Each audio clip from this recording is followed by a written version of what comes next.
Hi ළමයි අද video එකේ මම අරන් ආවේ මම ලැබු බෑඩ් එක්ස්පීරියන්ස් එකක් ගැන විස්තර.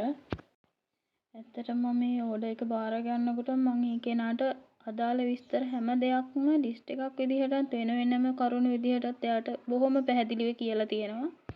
කොහොම වුණත් මේ කෙනා ඕඩර් එක බාර දීලා මාර වදයක් තමයි දුන්නේ චිත්‍ර ඇන්දද කියලා අහලා දවස් ගාණක් තිස්සේ මාර වදයක් දුන්නේ. මේ කෙනාගේ චිත්‍රය අඳින්නත් කලින් මට කලින් බාරගත්ත ඕඩර්ස් තිබ්බ මං ඒවත් කල් දාලා තමයි මේ චිත්‍රය ඇන්දේ මේ කෙනාගේ තියෙන බලකිරීම හින්දාම.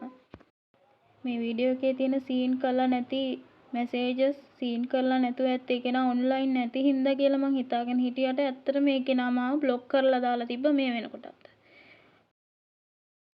ඇත්තටම මේ කෙනා දීපු නම්බර් වලට මං කෝල් කරත් ඒ නම්බර් මෙයා ආන්සර් කරලා එහෙමම චිත්‍ර ගැන කිව්ව ගාම කට් කරලා ඊට පස්සේ ආයෙත් ආන්සර් කරන්නේ නැතුව ගන්න කෝල් එක කට් කරා.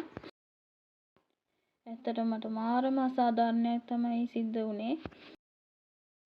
මං හිතනවා ලංකාවේ චිත්‍ර ශිල්පියෙක් නම් චිත්‍ර ශිල්පිනියක් නම් අනිවාර්යෙන් ඔයාලටත් මේ අත්දැකීම එකපාරක් හරි විඳගන්න සිද්ධ වෙලා තියෙනවා ඇති කියලා.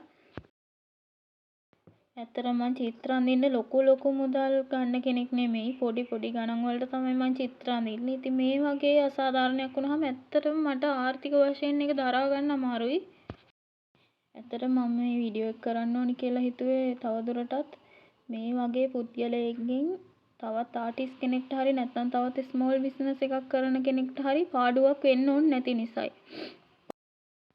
ඔයාලටත් මේ වගේ බෑඩ් එක්ස්පීරියන්ස් තියෙනවා නම් යටින් කමෙන්ට් කරන් යන්න.